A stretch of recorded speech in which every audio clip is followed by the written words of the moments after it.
Hi friends, ഓരോണം Malayalam ചാനലിലേക്ക് എല്ലാവർക്കും തന്നെ സ്വാഗതം.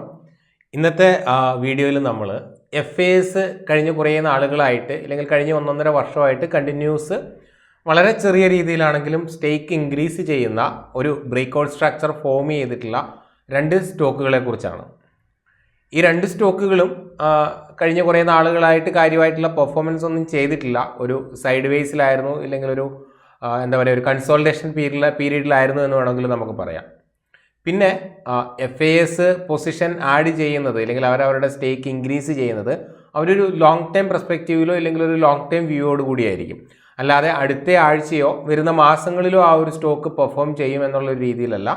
അവർ ലോങ് ടൈമിൽ ആ ഒരു സ്റ്റോക്ക് റൺ ആകുമെന്നുള്ളൊരു വ്യൂവിലായിരിക്കും മേ ബി പർച്ചേസ് ചെയ്യുന്നത്.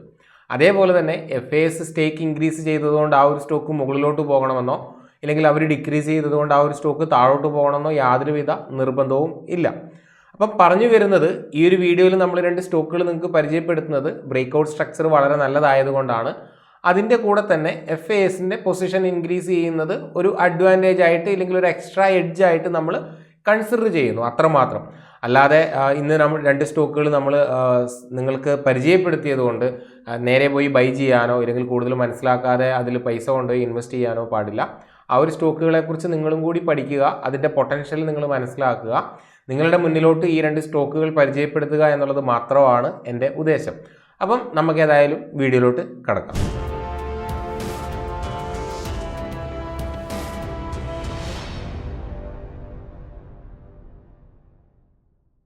രണ്ട് സ്റ്റോക്കുകളാണ് നമ്മൾ ഈ ഒരു വീഡിയോയിൽ നിങ്ങളെ പരിചയപ്പെടുത്തുന്നത്. ആദ്യത്തെ സ്റ്റോക്ക് കെൽട്ടോൺ ടെക്കും, രണ്ടാമത്തത് HEGയും.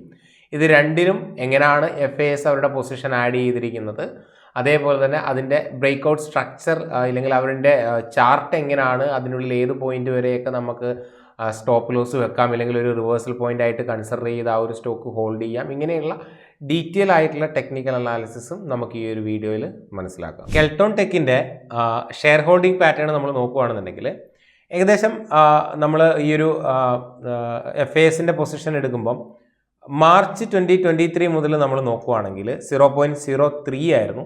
അതിനുശേഷം 0.07 ആയി, 0.08 ആക്കി, 0.44, 0.79, 0.46. അതായത് ചെറിയ രീതിയിൽ ഒരു ഡൗൺ വന്നിരിക്കുന്നത് ഇവിടെയാണ്. ഈ ഒരു 0.03 തൊട്ട് അവർ ചെറിയ രീതിയിലാണെങ്കിലും അവരുടെ സ്റ്റേക്ക് ഇല്ലെങ്കിൽ അവരുടെ പൊസിഷൻ ഹോൾഡിങ്സ് ഇൻക്രീസ് ചെയ്യുന്നതായിട്ടാണ് നമുക്ക് ഓവറോൾ കാണുന്നത്.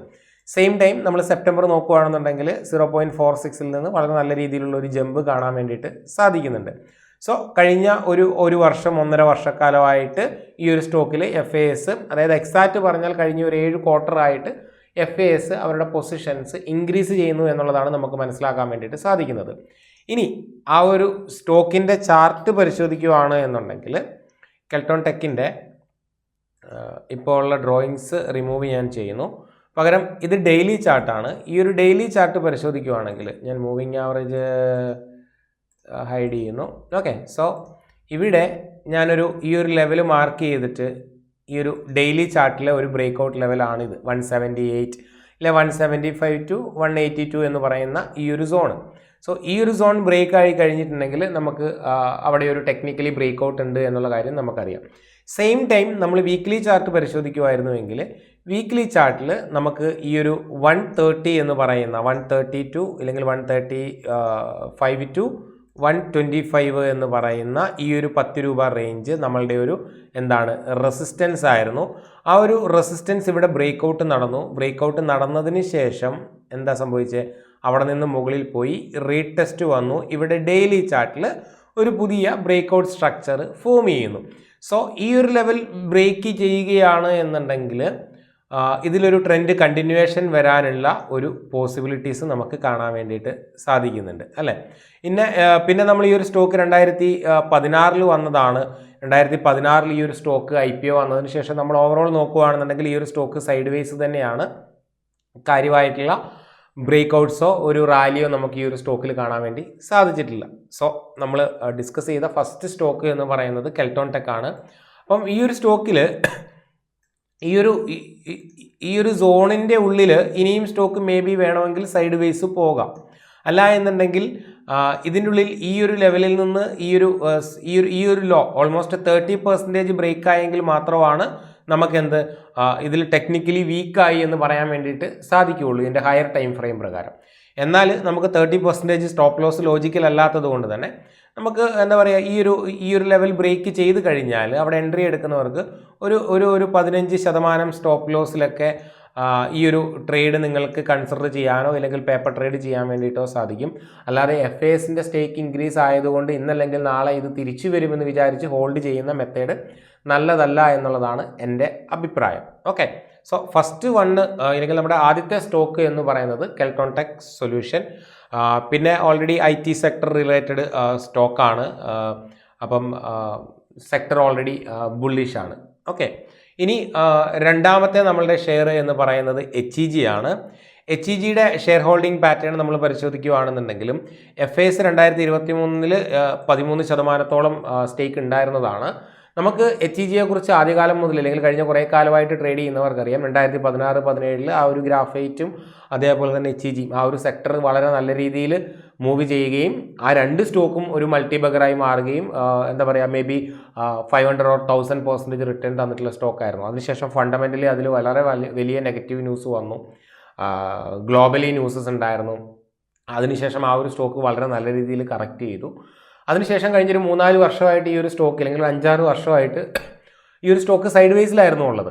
സോ അതിനുശേഷം വീണ്ടും ഈ ഒരു സ്റ്റോക്കിൽ റിക്കവറി നമുക്ക് ടെക്നിക്കലി കാണാൻ പറ്റുന്നുണ്ട്.